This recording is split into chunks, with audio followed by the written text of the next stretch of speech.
പരിശുദ്ധമായ നാമത്തിന് നന്ദിയോടെ സ്തോത്രം ചെയ്യുകയും സ്തുതിക്കുകയും ചെയ്യുന്നു. കർത്താവിനാൽ അനുഗ്രഹിക്കപ്പെട്ട ദൈവമക്കളെ, സന്തോഷത്തോടെ ഒരു പ്രാവശ്യം കൂടി നിങ്ങളോട് ദൈവത്തിൻ്റെ വചനം പറയാൻ കർത്താവിനിക്ക് തരുന്ന അസുലഭമായിരിക്കുന്ന ഈ സന്ദർഭത്തിനായി ദൈവത്തെ വാഴ്ത്തുകയും ദൈവത്തെ സ്തുതിക്കുകയും ചെയ്യുന്നു. കർത്തൃസന്നിധിയിൽ ദൈവവചനം കേൾപ്പാൻ തൽപരരായിരിക്കുന്ന എല്ലാ പ്രിയപ്പെട്ടവർക്കും യേശുക്രിസ്തുവിൻ്റെ ധന്യമുള്ള നാമത്തിൽ എൻ്റെ വിനീതമായ സ്നേഹവന്ദനങ്ങൾ അറിയിക്കുന്നു. ഓരോ ദിവസവും സ്വർഗത്തിൽ നിന്ന് അരിഞ്ഞ പുൽപ്പുറത്തേക്ക് പെയ്തിറങ്ങുന്ന ചാറൽ മഴ പോലെ എൻ്റെ ഹൃദയത്തിനകത്ത് തിരുവെഴുത്തിലേക്ക് നോക്കുമ്പോൾ ഓരോരോ ചിന്തകൾ ദൈവിക ദൂതായി എവിടെയൊക്കെയോ വ്യാകുലപ്പെട്ടും ആകുലതയോടും ഇരിക്കുന്ന ദൈവമക്കൾക്ക് ധൈര്യവും പ്രത്യാശയും പകരുവാൻ, ഓരോ വിഷയങ്ങളെ ജയിപ്പാനുള്ള കൃപ നമുക്ക് പകർന്നു തരുവാൻ, തിരുവെഴുത്തിൽ നിന്ന് തിരുവചനം നമുക്ക് വിഭജിച്ചു തരുന്ന നമ്മുടെ കർത്താവിന് ഒരുപാട് നന്ദിയും സ്തോത്രവും സ്തുതിയും മഹത്വവും കരയറ്റിക്കൊണ്ട് എല്ലാ പുകഴ്ചയ്ക്കും കാരണഭൂതനായ കർത്താവിന് ഒരിക്കൽ കൂടി മനം തുറന്ന് സന്തോഷത്തോടെ സ്തുതിയും സ്തോത്രവും കരയറ്റിക്കൊണ്ട് ഇന്നത്തെ ആത്മീക ചിന്തയ്ക്ക് ആധാരമായ ദൈവവചനം ഞാൻ നിങ്ങളെ വായിച്ചു കേൾപ്പിക്കാൻ ആഗ്രഹിക്കുന്നു. റോമാലേഖനം 9-ാം അധ്യായം 17-ാം വാക്യം ഞാൻ നിങ്ങളെ വായിച്ചു കേൾപ്പിക്കാം. റോമാലേഖനം 9-ാം അധ്യായം 17-ാം വാക്യം. ഇതിനായിട്ട് തന്നെ ഞാൻ നിന്നെ നിർത്തിയിരിക്കുന്നത്, നിന്നിൽ എൻ്റെ ശക്തി കാണിക്കേണ്ടതിനും എൻ്റെ നാമം സർവ്വഭൂമിയിലും പ്രസ്താവിക്കപ്പെടേണ്ടതിനും തന്നെ എന്ന് തിരുവെഴുത്തിൽ ഫറവോനോട് അരുളി ചെയ്യുന്നു. ഇതിനായിട്ടാണ് ഞാൻ നിന്നെ നിർത്തിയിരിക്കുന്നത് എന്ന് തിരുവെഴുത്തിലൂടെ ദൈവം ഫറവോനോട് അരുളി ചെയ്യുന്നു. റോമാലേഖനത്തിലെ 9, 10, 11 അധ്യായങ്ങൾക്കകത്ത് പൗലോസ് ഇസ്രായേൽ ജനത്തിൻ്റെ രക്ഷയ്ക്കുള്ള സാധ്യതകൾ തേടുകയാണ്. അതിനകത്ത് പഴയ നിയമത്തിൽ പറഞ്ഞിരിക്കുന്നൊരു ഭാഗം ഇവിടെ അടർത്തി ചേർത്തിരിക്കുന്നതാണ് ഇന്ന് ചിന്തയ്ക്കായി ദൈവാത്മാവിൻ്റെ ഹൃദയത്തിൽ തരാനിടയായത്. ഫറവോനെ ദൈവം നിർത്തിയിരിക്കുകയാണ്. ആ വാക്ക് തന്നെ ഇരുത്തി ചിന്തിച്ചാൽ ഗംഭീരമാണ്. ഫറവോൻ്റെ കഴിവുകൊണ്ട് ഫറവോൻ നിൽക്കുന്നതല്ല, ദൈവം അവിടെ നിർത്തിയിരിക്കുന്നതാണ്. കുറച്ചുകൂടെ വേറൊരു രീതിയിൽ പറഞ്ഞാൽ, നമ്മൾ സാധാരണ പറയില്ലേ, ഈ പ്രശ്നങ്ങളെയൊക്കെ ദൈവത്തിങ്ങനെ ഊതിക്കളയാനുള്ളതുള്ളൂ, ദൈവത്തിനിങ്ങനെ വിരലുകൊണ്ടിങ്ങനെ ഞൊട്ടിത്തെറിപ്പിച്ച് കളയാനുള്ളതുള്ളൂ. ഫറവോനെ വേണമെങ്കിൽ ഇസ്രായേൽ മക്കളെ വെടിവിച്ച് പുറത്തേക്ക് കൊണ്ടുവരാൻ സമയമായപ്പോൾ ഈ മോശയെ വിട്ട് 10 ബാധകൾ അയച്ചോ പലവട്ടം അവിടെ ചെന്ന് കാല് പിടിക്കുന്നത് പോലെ ഫറവോൻ ഈ അഹങ്കാരത്തിൻ്റെ വർത്തമാനങ്ങളൊക്കെ പറയുമ്പോൾ മോശ ചെന്ന് കൂടെ ചെന്ന് ദൈവത്തോട് ആലോചന ചോദിച്ച് അതുപോലെ ചെന്ന് വക്കീൽ പഠിപ്പിച്ചു വിടുന്നത്, കോടതിയിൽ പറയുന്നത് പോലെ മോശ ചെന്ന് ഫറവോനോട് പറയുന്ന ഒരുപാട് രംഗങ്ങൾ പുറപ്പാട് പുസ്തകത്തിൽ വായിച്ചിട്ടില്ലേ നമ്മൾ? ഇങ്ങനെ ഫറവോൻ അഹങ്കാരിയായി തലക്കനത്തോടുകൂടെ സിംഹാസനത്തിലിരുന്ന് കുറേ നാളുകൾ ഇങ്ങനെ ഇസ്രായേൽ മക്കളുടെ വിടുതലിൻ്റെ സമയം താമസിപ്പിക്കുക. പല പ്രാവശ്യം മോശ കടന്ന് എന്ന് പറയുമ്പോഴെല്ലാം ഒരു തരം ആക്ഷേപം, പുച്ഛം, യഹോവ ആരാന്ന് എനിക്കറിയില്ല എന്നുള്ളൊരു ധാർഷ്ട്യം, ഇങ്ങനെയൊക്കെ പറഞ്ഞുകൊണ്ട് ഫറവോൻ അഹങ്കരിക്കുകയാണ്. ഈ അഹങ്കാരത്തിൻ്റെ ധ്വനിയിൽ നമുക്ക് പലപ്പോഴും തോന്നിയിട്ടില്ലേ, ദൈവം ഇത്ര പരമാധികാരിയാണ്, ദൈവം എത്ര അധികാരശക്തിയുള്ളവനാണ്, ആ ദൈവത്തിന് ഒറ്റ വാക്കുകൊണ്ടില്ലാതാക്കാൻ കഴിയുന്നതാണ്. പക്ഷേ ഈ വാക്യത്തിലൊരു മാർമിക രഹസ്യം കിടക്കുക. എന്താ രഹസ്യം? ഫറവോനെ എന്തിനാണ് ദൈവമായ കർത്താവ് ഒറ്റ ഊത്തിന് പൊടി ഊതിക്കളയുന്നത് പോലെ ഊതിക്കളയാനുള്ളതേ ഉള്ളൂ. ഒരു ചെറിയ കാറ്റടിക്കുമ്പോൾ ഒരു ഉണങ്ങിയ വൃക്ഷത്തിൻ്റെ കമ്പ് ഒടിഞ്ഞ് താഴെ വീഴുന്നത് പോലെ ഒടിഞ്ഞ് വീഴാനുള്ളതേ ഉള്ളൂ ദൈവം നോക്കിയാൽ. പിന്നെ എന്തിനാണ് മസിൽ പിടിച്ച് പ്രതിയോഗിയായി ചെങ്കടലിൻ്റെ തീരം വരെ അഹങ്കാരത്തോടുകൂടെ ഫറവോനെ ദൈവമായ കർത്താവ് നിർത്തിയത്? ഇസ്രായേൽ മക്കളും മോശയൊക്കെ ഒരുപാട് ചങ്കിടിപ്പോടെ ഈ ചെങ്കടൽ തീരത്ത് ഇതിന് മാത്രം ജനം കരഞ്ഞ ഒരു സംഗതി ഉണ്ടല്ലോ, മോശയ്ക്കെതിരെ പിറുപിറുത്തല്ലോ, എന്തിനാ ഞങ്ങളിവിടെ കൊണ്ടുവന്നത്, മിസ്രയീമിൽ ശവക്കുഴിയില്ലാഞ്ഞിട്ടോ എന്നൊക്കെ ചോദിച്ച് കരയുന്ന ആ രംഗമൊക്കെ വേണമെങ്കിൽ ഒഴിവാക്കായിരുന്നു. എന്തിനാ? കൊട്ടാരത്തിൽ വെച്ച് തട്ടിക്കളഞ്ഞിട്ടങ്ങ് പോന്നായിരുന്നെങ്കിൽ അതിന് ദൈവത്തിന് കഴിയുമായിരുന്നു. പക്ഷേ ദൈവം അവിടെ ഒന്നും വെച്ച് 1-ാം ഘട്ടം മുതൽ ഈ ലാസ്റ്റ് രംഗം വരെ ഒരു വലിയ നോവൽ വായിച്ച് തീരുന്നത് പോലെ ഫറവോൻ്റെ ചരിത്രം ഇത്ര വലിച്ചു നീട്ടി ദൈവം പിന്നെയും അവിടെ തന്നെ ആ സിംഹാസനത്തിൽ, ആ കൊട്ടാരത്തിൽ തന്നെ ദൈവം നിർത്തിയത് എന്തിനാണെന്ന് ഈ വാക്യത്തിൽ വളരെ സ്പഷ്ടമായിരിക്കുന്നത് പൗലോസ് കണ്ടുപിടിച്ചു. എന്നിട്ട് റോമാലേഖനത്തിൽ കൊണ്ടുവന്ന് അത് നമുക്കൊക്കെ വേണ്ടി എഴുതിയിരിക്കുക. ആശ്ചര്യകരമായിരിക്കുന്ന വാക്യത്തിനകത്തുനിന്ന് ചില കാര്യം ഇന്ന് നമ്മളോട് ദൈവത്തിന് പറയാനുള്ളത് നിങ്ങളോട് പങ്കുവയ്ക്കാൻ വേണ്ടി കർത്താവിൽ ശരണപ്പെടുകയാണ്. ഫറവോൻ എന്ന വ്യക്തിയെ വിട്. ഒരർത്ഥത്തിൽ പറഞ്ഞാൽ ഫറവോൻ ഒരു പ്രശ്നമാണ്, ഫറവോൻ ഒരു പ്രതികൂലമാണ്, ഫറവോൻ ഒരു പ്രതിസന്ധിയാണ്, ഫറവോൻ ഒരു പ്രയാസമാണ്, ഫറവോൻ ഒരു പ്രതിയോഗിയാണ്, ഒരു പ്രതിരോധമാണ്. അല്ലേ? ദൈവജനത്തെ സംബന്ധിച്ച് ഫറവോൻ ഒരു അനുകൂലിയല്ല, ഒരു പ്രതിയോഗിയാണ്, ഒരു പ്രതികൂലമാണ്, ഒരു പ്രതിരോധമാണ്, ഒരർത്ഥത്തിലൊരു പ്രയാസമാണ്. കാണുന്നതേ പ്രയാസമാണ്, പ്രതിസന്ധിയാണ്, പ്രശ്നമാണ്. ഇങ്ങനെ ദൈവമക്കളെ സംബന്ധിച്ച് ചില കാര്യങ്ങൾ, ചില ആളുകളൊക്കെ ഇതുപോലെ പ്രശ്നമാണ്, പ്രതികൂലമാണ്, പ്രതിസന്ധിയാണ്, പ്രതിരോധിയാണ്, പ്രതിയോഗിയാണ്. അങ്ങനെ നമുക്കൊക്കെ കണ്ടേക്കാം ഇതുപോലെ ഏതെങ്കിലും ഒരു ഫറവോൻ, വിട്ടുതരാത്ത, പിടിച്ചു വയ്ക്കുന്ന, അഹങ്കാരം പറയുന്ന, ധാർഷ്ട്യത്തോടെ കാലുകൊണ്ട് ചവിട്ടിപ്പിടിച്ചിരിക്കുന്നത് പോലെ അടിമത്തത്തിൻ്റെ വ്യവസ്ഥായം നടത്തുന്ന അത്ര ശക്തമായിരിക്കുന്ന ചില ശക്തികളൊക്കെ കണ്ടേക്കാം. നമുക്ക് പലപ്പോഴും തോന്നും, ഇത്ര നല്ല ദൈവത്തെ നമ്മൾ സേവിക്കുമ്പോൾ, ഇത്ര നല്ല ദൈവത്തെ നമ്മൾ വിളിച്ചപേക്ഷിക്കുമ്പോൾ, ഈ ദൈവം ജീവനുള്ള ദൈവമാണെന്ന് നമ്മൾ ഉറച്ചു വിശ്വസിക്കുമ്പോൾ, ദൈവം എന്താണ് നമ്മുടെ പ്രതികൂലത്തോട് ഇടപെടാത്തത്?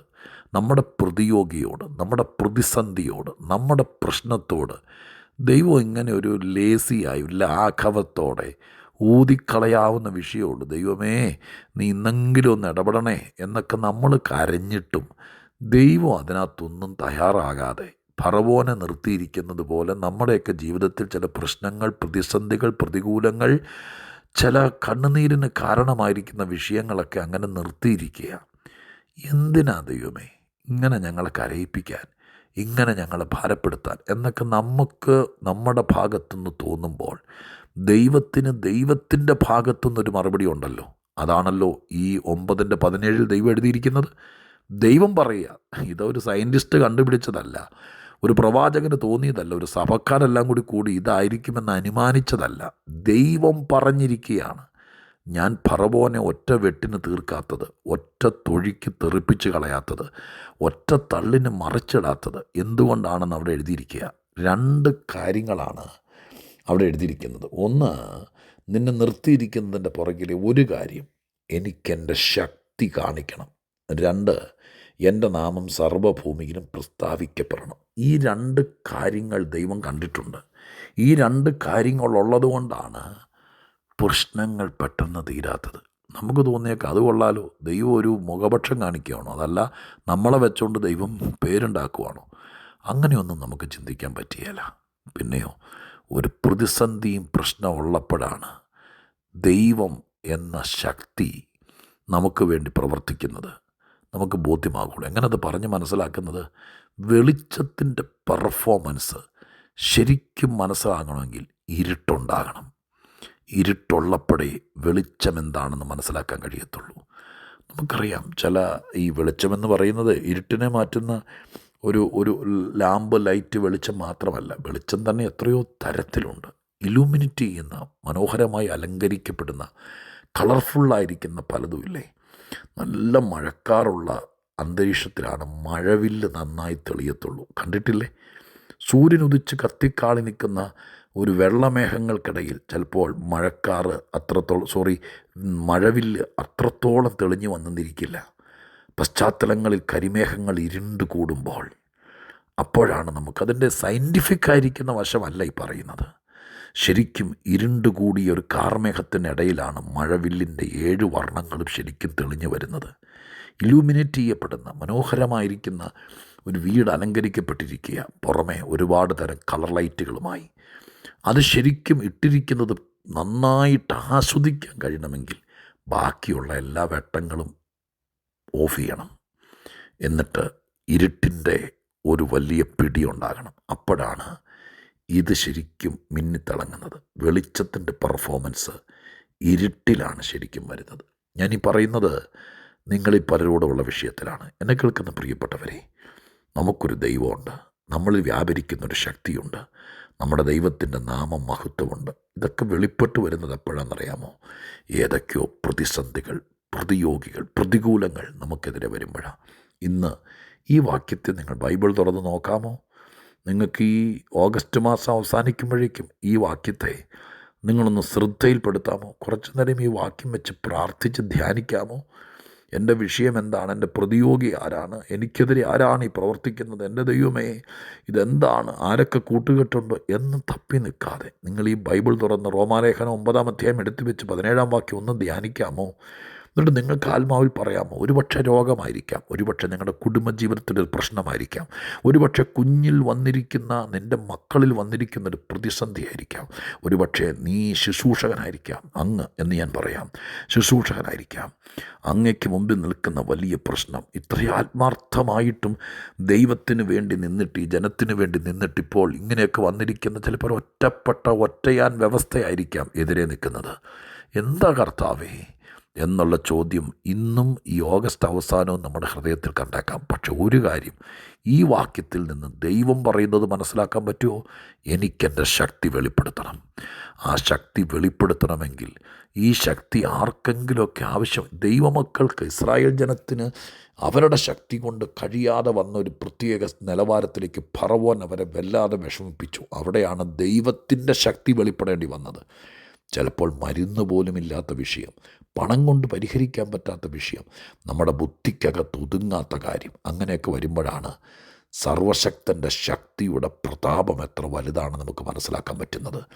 അത് നിമിത്തമാണ് ദൈവത്തിൻ്റെ നാമം മഹത്വം എടുക്കാൻ പറ്റും. സത്യത്തിൽ ഈ ചെങ്കടൽ പിളർക്കപ്പെടുമ്പോഴാണ് അന്നത്തെ കാലത്ത് ലോകത്തിലെ സകല ആളുകളും, അതുകൊണ്ടാണ് ചെങ്കടൽ പിളർന്ന വിവരം യോശുവ ഒറ്റുകാരെ അയക്കുമ്പോൾ അവിടുത്തെ ആളുകൾ പറഞ്ഞത്, ഞങ്ങൾ കേട്ടു. എന്ത് കേട്ടു? നിങ്ങൾ ചെങ്കടൽ കടന്നപ്പോഴേ നിങ്ങളുടെ ദൈവം നിങ്ങൾക്ക് വേണ്ടി കടൽ പിളർന്നത് ഞങ്ങൾ അറിഞ്ഞു, അന്ന് ഞങ്ങളുടെ മനസ്സുരുകാൻ തുടങ്ങി എന്നൊക്കെ പറഞ്ഞു.